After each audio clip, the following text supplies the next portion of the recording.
Intinya bahwa tolong berakhlak kepada Allah. Membahas tafsir dari surah Al-Imran. Lahirlah Imam Muslim, Abi Dawud, Tirmidzi, Ibnu Hibban. Jadi ketika Yunus alaihi salatu wassalam terkena undian itu,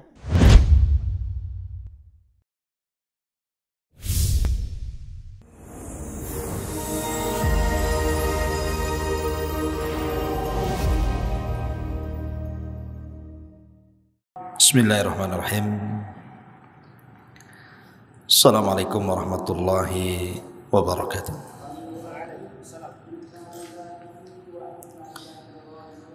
Alhamdulillah wassalatu wassalamu ala Rasulillah wa ala alihi wa sahbihi wa mawalah wa la hawla wa la quwwata illa billahi wa ba'du. Alhamdulillah, segala puja dan puji hanya milik Allah subhanahu wa ta'ala. Salawat dan juga salam kita hadiahkan kepada Rasul kita Nabi besar Muhammad sallallahu alaihi wa ala alihi wasallam. Alhamdulillah, di malam hari ini kita bisa duduk kembali untuk berthalabul ilmi. Dan malam ini kita akan membahas satu hadis Nabi yang dikeluarkan oleh Imam Al-Bukhari dari hadis Abi Hurairah radhiyallahu anhu. Anin Nabi sallallahu alaihi wasallam qala: a'dharallahu ila imri'in akhara ajalahu hatta balagha 60 sanatan. Allah subhanahu wa ta'ala mencabut uzur kepada siapapun yang diakhirkan ajalnya sampai dia mencapai usia 60 tahun. Hadis ini memberikan faedah kepada kita tentang bahayanya orang yang sudah berusia 60 tahun tapi tidak kunjung dapat hidayah. Karena Nabi sallallahu alaihi wasallam mengatakan a'dzarallah. A'dzarallah itu artinya lam yatruk lahu udhran. Jadi Allah tidak meninggalkan uzur sama sekali. Ila mri'in, kepada seseorang akhara ajalahu, yang diakhirkan ajalnya, hatta balagha 60 sanatan, sampai dia mencapai usia 60 tahun. Kenapa Allah subhanahu wa ta'ala tidak memberikan uzur kepada para pelaku maksiat ketika usianya sampai 60 tahun? Alasannya karena usia-usia 60 tahun itu an yasta'idda liliqa'illahi azza wajalla. Harusnya usia yang sudah 60 tahun itu memang sudah harus persiapan untuk menghadap Allah subhanahu wa ta'ala. Jadi pembahasan di malam hari ini kita akan membahas rahasia usia 60 tahun. Ada apa dengan 60 tahun ini? Ma'asyiral muslimin yang dimuliakan Allah subhanahu wa ta'ala, di dalam surah Fatir ayat 37, yang usia 60 tahun ke depan yang 40 tahun di belakang aja. Dalam surah Fatir ayat 37, Allah subhanahu wa ta'ala berfirman, wa hum yastarihuna fiha Rabbana akhrijna na'mal salihan ghairal ladzi kunna na'mal. Dan mereka penduduk neraka akan berteriak-teriak, kemudian mengatakan, ya Rabb, keluarkan kami dari neraka, niscaya kami akan mengerjakan kebaikan yang berlainan dengan yang telah kami kerjakan dahulu. Ini janjinya penduduk neraka. Kalau mereka dikeluarkan dari neraka, mereka akan bertobat. bahkan mereka akan beramal lebih giat dibandingkan sebelum mereka masuk neraka. Itu janji penduduk neraka. Tapi Allah Subhanahu wa taala katakan, awalam nu'ammirkum ma yatadzakkaru fihi man tadzakkar wa ja'akumun nadhir. Kata Allah Subhanahu wa taala, bukankah kami telah memanjangkan umurmu untuk dapat berpikir bagi orang yang mau berfikir. Wa ja'akumun nadhir, dan telah datang peringatan kepada kalian. Maka Allah katakan, fadhuku famalidh zalimina min nasir. Maka rasakanlah azab kami, dan bagi orang-orang zalim tidak ada seorang pun penolong bagi mereka. Ma'asyiral muslimin yang dimuliakan Allah Subhanahu wa taala, surah Fatir ayat 37 ini, ketika Allah Subhanahu wa taala mengatakan awalam nu'ammirkum, bukankah aku telah memberikan usia yang panjang kepadamu? Sebagian ahli tafsir di antaranya pendapat Imam Mujahid dari Abdullah ibn Abbas radhiyallahu anhuma, maksudnya awalam nu'ammirkum ma yatadzakkaru fihi man tadzakkar qala sittuna sanatan. Ketika Allah mengatakan bukankah aku sudah berikan usia kepada kalian yang panjang, kata Abdullah ibn Abbas maksudnya usia 60 tahun. Jadi Allah ingatkan usia 60 tahun ini, karena ketika penduduk neraka mereka berteriak-teriak dan ingin keluar dari neraka, kemudian mereka berjanji akan bertobat dan akan semangat melakukan amal saleh, Allah tidak ijabah. Bahkan Allah Subhanahu wa taala bantah dengan dua perkara. Pertama, bukankah dulu sudah aku berikan kau usia sampai 60 tahun? Yang kedua, waja'akumun nadhir, dan sebelum aku wafatkan dirimu sudah datang peringatanku kepada kalian. Jadi kalau kalian kemudian masuk neraka, ya salah sendiri. Ma'asyiral muslimin yang dimuliakan Allah Azza wa Jalla, kenapa usia 60 tahun ini? Kalau mereka tidak dapat hidayah, maka mereka rentan untuk masuk ke dalam neraka. Ada sebuah hadis Nabi SAW mengatakan, thalathun la yangdurullahu, thalathun la yukallimuhumullahu yawmal qiyamah wa la yangduru ilaihim wa lahum adzabun alim, kata Rasul. Ada 3 kelompok yang nanti pada hari kiamat tidak akan diajak bicara, pada hari kiamat tidak akan dipandang Allah, bahkan pada hari kiamat Allah sediakan azab yang pedih. Kemudian Rasul menyebut salah satunya apa? Syaikhun zanin, orang yang sudah tua renta, kakek-kakek, tapi masih berzina. Kenapa Nabi SAW memfokuskan kakek-kakek yang berzina? Bukankah anak muda lebih banyak melakukan zina dibandingkan orang tua? Karena Nabi SAW ingin katakan bahwa kalau seandainya orang ini sudah tua, sudah 60, sudah 70, kemudian masih juga berzina,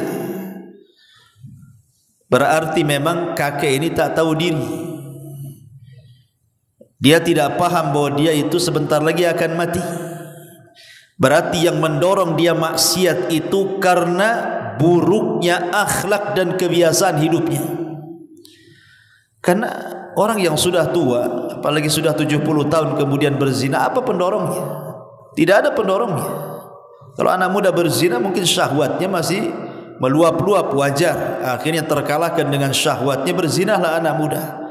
Tapi kalau sudah tua, sudah kakek-kakek, sudah renta, tenaga tak ada, syahwat kurang, mata sudah rabun, telinga sudah budak, kok masih berzina, ini gimana ceritanya?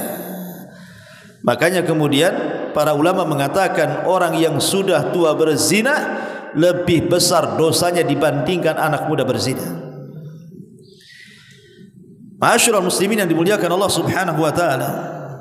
Jadi usia 60 tahun itu harusnya orang itu sudah lebih dekat kepada Allah. Makanya kata Imam Ibnu Hazm rahimahullahu taala, dia mengatakan hendaklah usia-usia tua itu mereka sudah harus tinggal di masjid.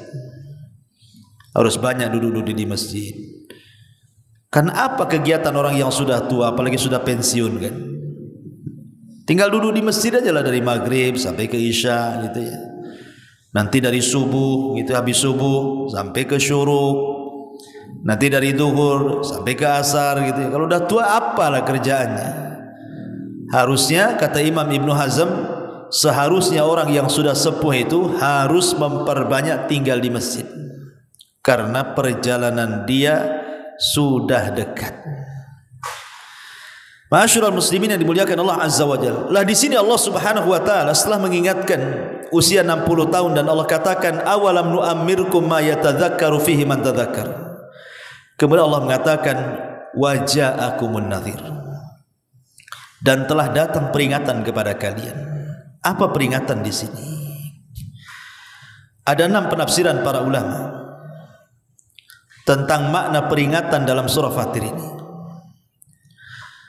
Yang pertama, maksudnya telah datang peringatan kepada kalian, artinya Rasul sudah diutus, sehingga tidak ada uzur lagi kalian untuk berpaling dari Islam, karena Nabi sudah diutus.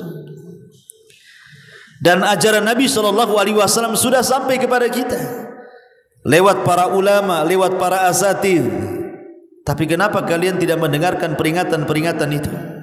Berarti tidak ada uzur lagi. Yang kedua yang dimaksud adalah Al-Quran. Al-Quran di hadapan kita. Dan alhamdulillah Al-Quran sekarang ini dicetak banyak-banyak. Di masjid ada Quran, di rumah ada Quran, di handphone ada aplikasi Quran. Kalau orang sudah tua 60 tahun kok tidak baca Quran, itu sudah tidak ada uzur bagi dia, karena Quran sudah diturunkan. Ini yang kedua. Yang ketiga, umur itu sendiri. Umur itu sendiri. Ada yang mengatakan bahwa awalam nu'ammirkum di sini artinya 40 tahun, ada yang mengatakan 60 tahun. Tapi saya ambil 60 tahun. Karena pembahasan kita bicara soal 60 tahun. Jadi di antara peringatan yang Allah Subhanahu wa taala berikan kepada orang-orang yang sudah tua itu adalah umur itu sendiri. Di mana Nabi SAW membatasi umur umat Islam itu berkisar 60 sampai 70 tahun saja kan. Kata Rasul, a'maru ummati baina sittin ila sab'in. Usia umatku itu berkisar 60 sampai 70 tahun saja. Artinya kalau sudah 60 tahun sisanya tinggal 10 tuh. Berarti yang sudah dilalui lebih banyak dibandingkan yang belum diarungi.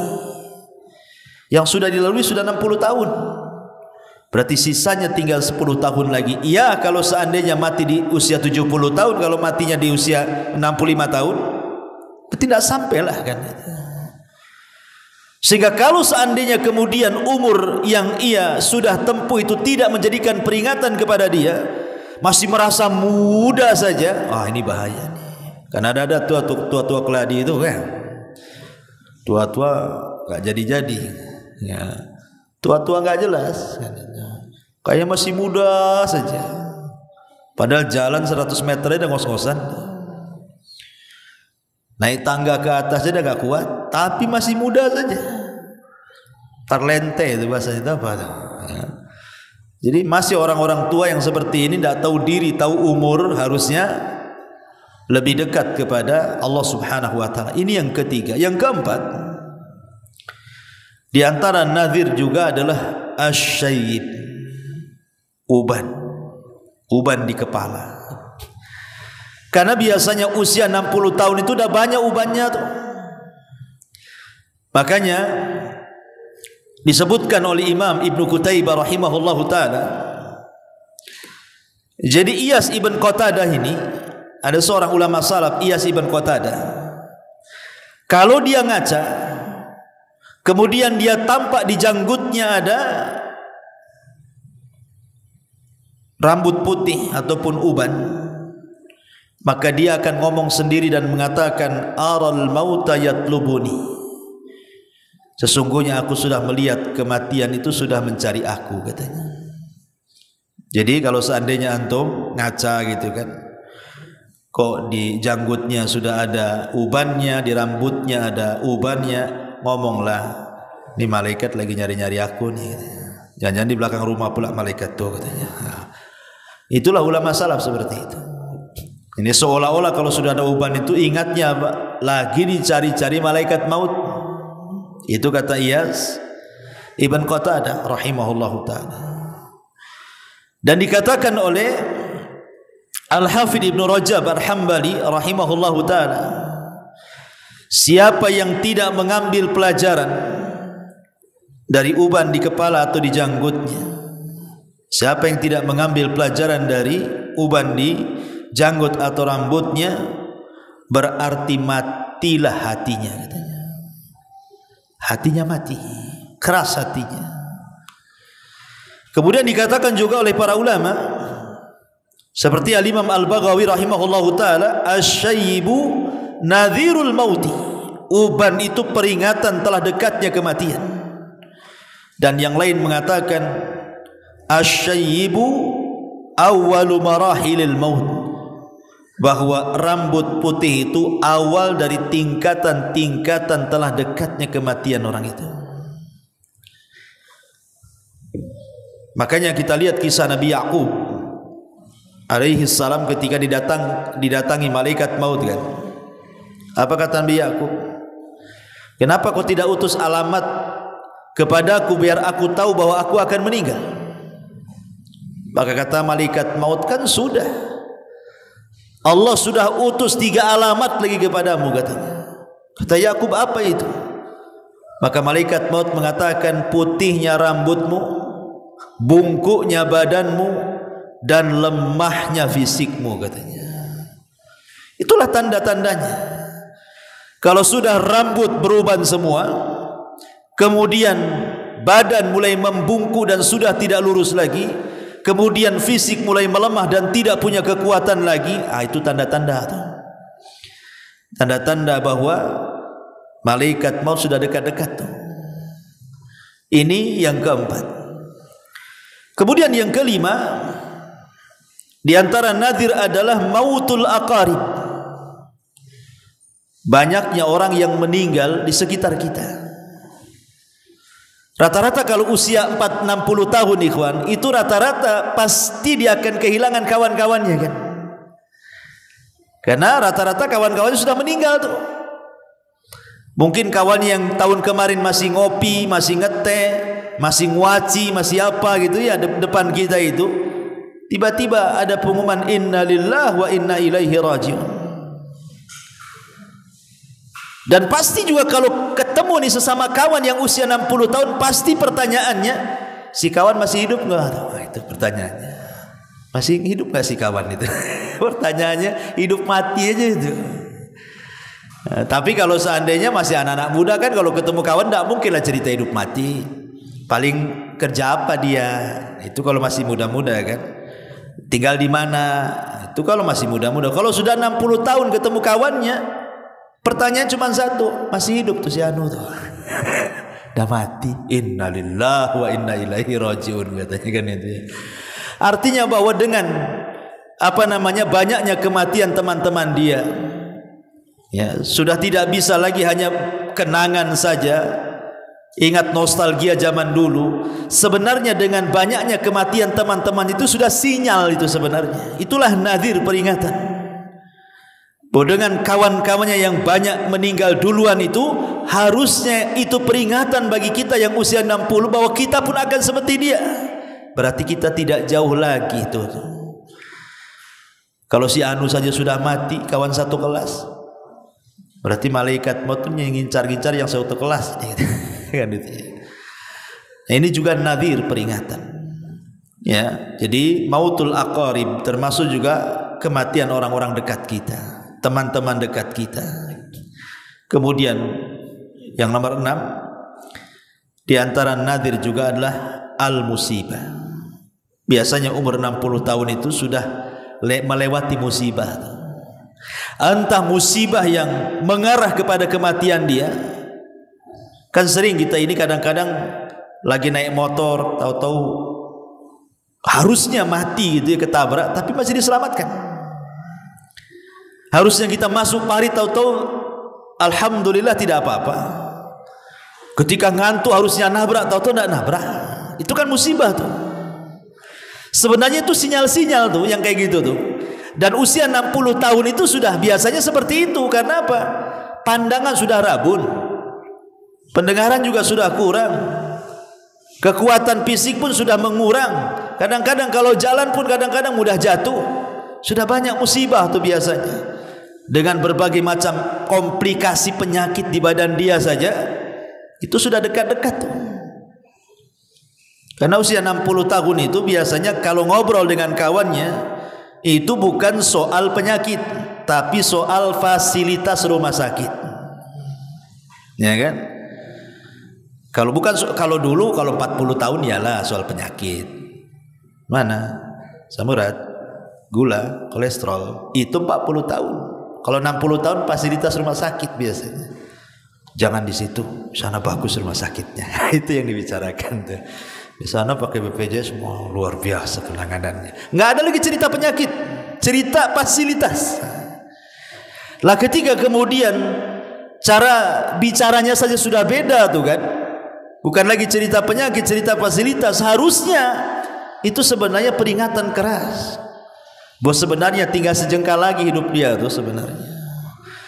Makanya Allah Subhanahu wa taala katakan waja'akumun nadhir. Bukankah telah datang peringatan kepada kalian? Rasul sudah diutus, Quran sudah ada di hadapan kita.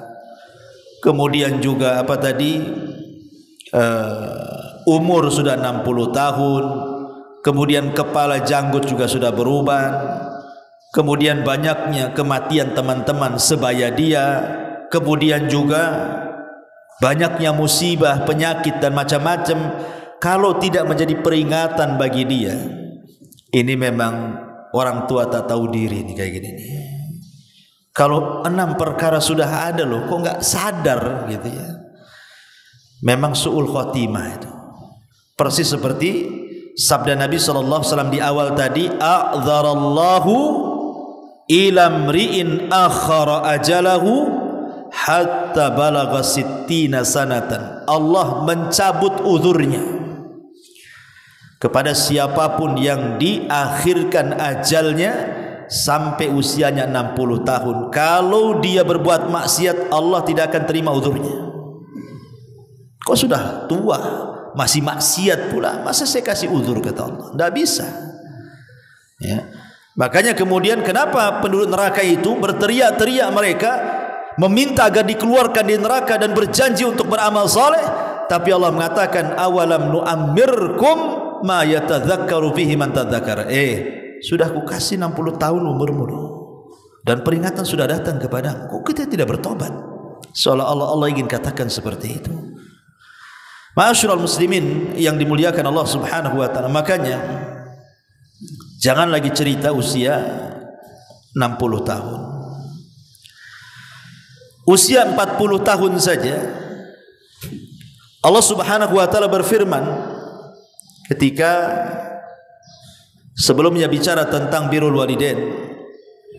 Kemudian Allah Subhanahu wa taala mengatakan hatta idza balagha ashuddahu wa balagha 40 sanatan qala rabbi auzi'ni an ashkura ni'mataka allati an'amta 'alai wa 'ala walidayya wa an a'mala salihan tarda wa aslih li fi dzurriyyati inni tubtu ilaika wa inni minal muslimin. Ya, surah Al-Ahqaf ya. Jadi Allah Subhanahu wa taala ketika bicara soal birrul walidain, ayatnya kan sebelumnya kan bicara soal birrul walidain itu. Kemudian setelah bicara tentang apa namanya keutamaan seorang ibu yang di situ hamil, kemudian melahirkan, kemudian menyusui, kemudian ayatnya bersambung kepada dan apabila anak itu sudah mencapai usia 35 tahun, kemudian sampai kepada 40 tahun, maka hendaklah dia mengatakan Rabbi auzi'ni an ashkura ni'mataka allati an'amta alayya. Ya Allah, anugerahkan kepadaku agar aku bisa bersyukur akan nikmat yang kau anugerahkan kepadaku. Usia 40 tahun saja Allah Subhanahu wa taala sudah sindir dalam Quran itu. Harus banyak-banyak bersyukur. Kenapa? Karena usia 40 tahun itu hampir seluruh nikmat Allah sudah Allah anugerahkan kepada kita. Rata-rata usia 40 tahun itu sudah punya pasangan, sudah punya istri, sudah punya suami. Rata-rata 40 tahun usianya itu sudah punya anak biasanya, sudah punya pekerjaan, sudah punya rumah walaupun ngontrak, sudah banyak kawan-kawannya, sudah banyak pengalamannya, otaknya pun sudah jalan, emosionalnya sudah berkurang dan begitu seterusnya kan. Artinya usia 40 tahun itu sudah banyak nikmat. Makanya kenapa risalah juga diberikan kepada Nabi SAW di usia 40 tahun kan. Lah Allah ingatkan di usia 40 tahun itu agar kita banyak bersyukur. Apalagi usia 60 tahun yang sudah jelas-jelas sudah banyak cucunya tuh. Tapi betapa banyak orang-orang yang usia 60 tahun itu. Saya kenal satu orang pembisnis itu di Batam ini, usianya sudah 60 tahun lebih tuh. Tapi kalau cerita dunia ikhwan kayaknya nggak mati dia itu. Kalau udah cerita dunia bisnis itu kayaknya nggak akan mati dia itu. Dia kalau cerita, Ustaz saya lagi buat cabang di daerah Kalimantan katanya. Ini lagi buat surat-suratnya katanya. Kami sudah urus, insyaallah mungkin di sana lebih besar lagi katanya. Usahanya udah banyak. Kalaupun dia nganggur, kalau saya lihat dari segi harta dia itu 7 turunan nggak habis tuh. Usia dia sudah hampir 70. Tapi kalau cerita bisnis, masya Allah, kayaknya nggak mati-mati mungkin perasaan dia itu, kan gitu ya. Harusnya usia-usia seperti ini sudahlah kasihkan ke anak-anaknya kan gitu ya. Nggak usah dia sibuk sana sini, karena dia tidak tahu usia dia itu tinggal sedikit. Kalau kemudian dihabiskan untuk cari dunia, kapan cari akhiratnya? Jangankan itu, sering saya nasihati, kadang-kadang ada anak yang tak tahu diri kan. Kadang-kadang ayahnya, ibunya disuruh merawat cucunya sampai mati sibuk dengan cucunya, sehingga nggak sempat ke masjid, nggak sempat zikir, nggak sempat sholat duha karena sibuk dengan cucunya. Harusnya kan orang-orang yang sudah dekat kira-kira berapa tahun lagi mau mati itu kasih di kesempatan dia beribadah. Kalau bisa anak yang baik itu dorong, Pak, Bu, ke masjid, zikir, tasbih, sholat duha, sholat malam, sholat witir. Harusnya kan didorong kan gitu, supaya Allah berikan kesempatan dia husnul khatimah. Lah di sini Allah Subhanahu wa taala yang usia 40 tahun saja sudah diingatkan supaya apa? Bersyukur akan nikmat Allah. Apa sih arti syukur itu dan apa rukun syukur itu? Rukun syukur itu salah satunya adalah mengakui bahwa nikmat itu datang dari Allah. Dan yang kedua, membelanjakan nikmat itu di jalan Allah. Lah usia 40 tahun otomatis kan sudah punya harta tuh. Karena sudah punya pekerjaan rata-rata kan usia 40 tahun itu. Sudah punya pekerjaan, sudah punya istri, sudah punya anak, sudah macam-macam, bahkan sebagian mereka sudah sukses lah gitu. Lah Allah hanya minta bersyukur kalau memang ada waktu gunakan di jalan Allah. Kalau ada harta gunakan di jalan Allah. Kalau ada peluang gunakan peluang-peluang itu di jalan Allah. Supaya betul-betul manfaatlah umur itu. Lah apalagi umur 60 tahun. Makanya Rasul mengatakan dalam sebuah hadis, khairukum man tala umruhu wa hasuna, buruk kalian man tala umruhu wa sa'a amaluhu, panjang umurnya buruk pula amalnya. Itu seburuk-buruk orang. Ma'asyiral muslimin yang dimuliakan Allah Subhanahu wa taala. Maka dari sini kita perlu mengambil ibrah pelajaran tentang pentingnya memanfaatkan waktu. Ada satu perkataan yang bagus sekali dari Abdullah ibn Mas'ud radhiyallahu an. Abdullah ibn Mas'ud radhiyallahu an. Apa kata Abdullah ibn Mas'ud radhiyallahu an? Dia mengatakan, "Ma nadimtu," kata Abdullah ibn Mas'ud, "ma nadimtu ala syai'in." Tidaklah aku menyesal terhadap sesuatu, kata Abdullah ibn Mas'ud. "Ma nadimtu ala syai'in nadami." Tidaklah aku menyesal akan sesuatu ketika matahari itu telah terbit yang sebelumnya tidak terbit. Kemudian dia mengatakan, "Naqasa fihi ajali wa lam yazid fihi amali."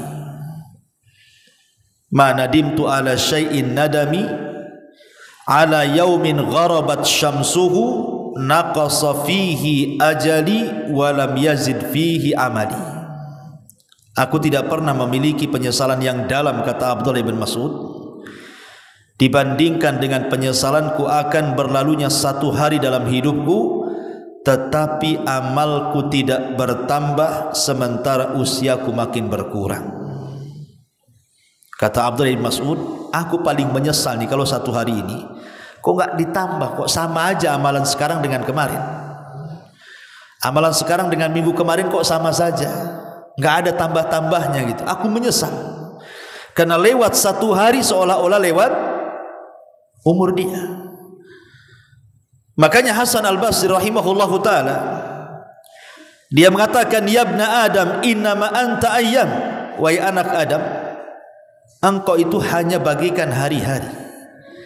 Fa idza dhahaba yaumun dhahaba ba'du. Kalau sampai satu hari lewat dari kamu, berarti dari badanmu juga sudah berlalu. Kita ini ibarat hari. Berarti kalau satu hari lewat berarti telah hilang sebagian badan kita.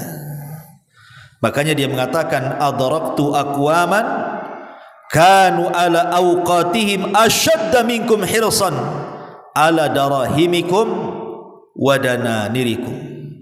Kata Hasan Al-Basri, aku mendapatkan sebuah kaum di mana mereka memanfaatkan waktu-waktu mereka itu lebih besar dibandingkan waktu mereka mengurus dirham dan dinar kalian.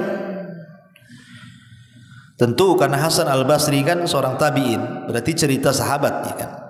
Jadi kalau dia mengatakan aku mendapatkan sebuah kaum yang waktu-waktu mereka sangat berharga dibandingkan dinar dan dirham, itu maksudnya para sahabat.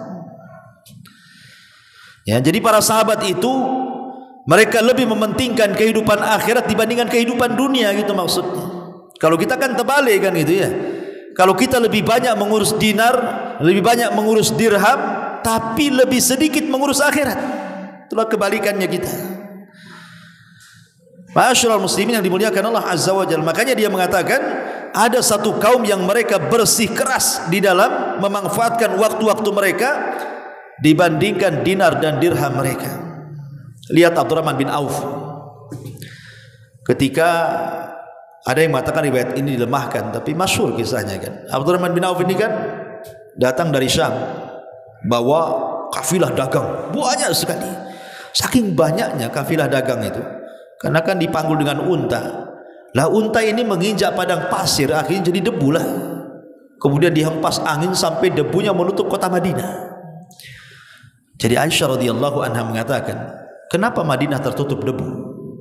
Maka orang-orang mengatakan itu kafilahnya Abdurrahman ibn Auf katanya. Wah, berarti kan banyak itu kan hartanya Abdurrahman ibn Auf itu, debunya saja menutup Madinah. Kata Aisyah radhiyallahu anha, sampaikan kepada dia, aku mendengar Nabi SAW bersabda bahwa dia akan masuk surga dengan merangkak katanya. Sampailah kepada Abdurrahman bin Auf, kata dia apa? Aku tidak mau merangkak katanya. Aku ingin lari dan ku infakkan semua hartaku katanya. Semua diinfakkan. Ya, walaupun riwayat ini setelah diteliti lemah gitu riwayatnya. Tapi yang jelas bahwa begitulah para sahabat. Bahkan ada satu hadis, tetapi juga hadis ini sangat lemah ya. Kalau seandainya hadis ini sahih, ngeri sih. Kata Nabi SAW, barang siapa yang Allah berikan usia 40 tahun, kemudian kata Rasul, falam yaglib khairuhu syarrahu falyatahajjaz yatabawa maq'adahu minan nar. Barang siapa yang usianya 40 tahun kemudian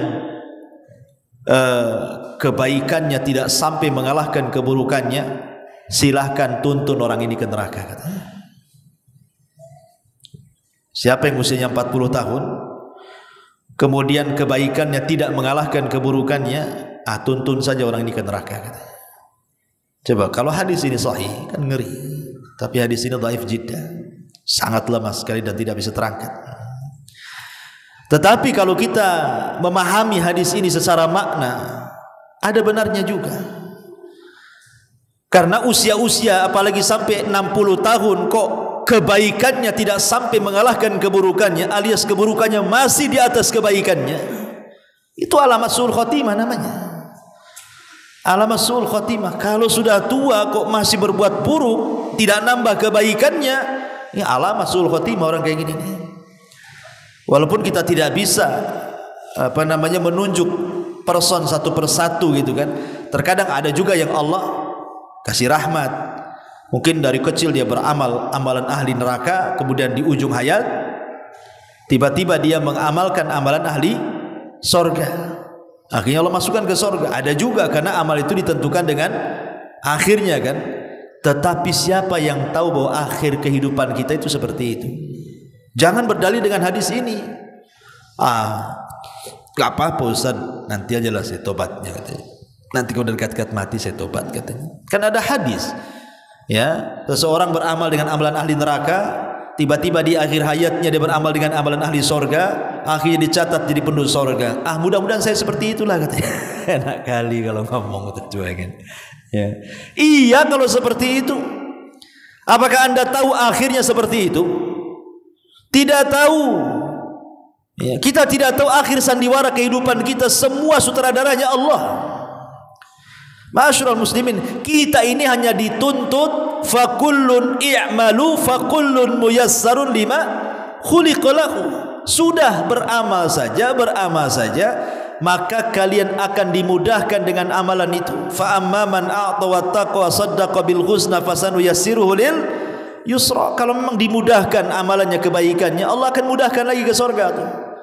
Tapi kalau sudah disulitkan amalan ke surganya, maka Allah sulitkan lagi menuju ke surga. Boleh jadi dibelokkan ke neraka.